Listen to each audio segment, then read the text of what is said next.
This is how our government was set up. This is how societies work. You have to have in the authority of God. And underneath that authority of God, there has to be an understanding that there is absolute truth and there is natural law.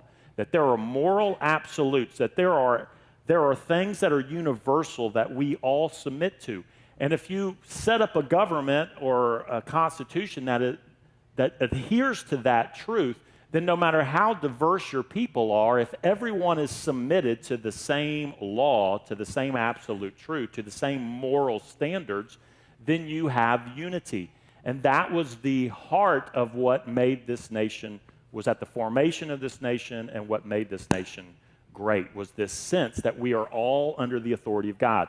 There was someone, I think Samuel Rutherford, that wrote, you either have a society that rex is lex, where the king sets the law, or lex is rex. The law is the authority. And that law can only come from God. When you live in a society that denies God and absolute truth, and there is no more submission to God, then what unity you have is replaced with basically animosity and tribalism and identity politics. And now each person is going to try to usurp and gain power over the other. And that's what's happening. That's why every election feels so dire, is because we've lost any sense of common submission or recognition of absolute truth and law.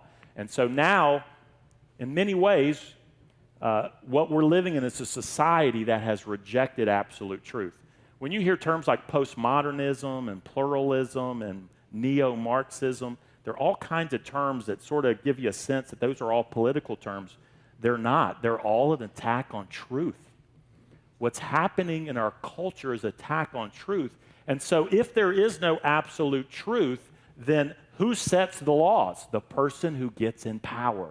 And so Nietzsche called it the will to power. You have to gain power, because whoever has power is the one that sets the laws and the rules. And because of that, that's what's happening in our society. There's this anger because people are trying to do what is right in their own eyes and to gain power and put people in power that will somehow meet their own individual needs. And then you have a nation of chaos, which is what we are seeing happening in our nation.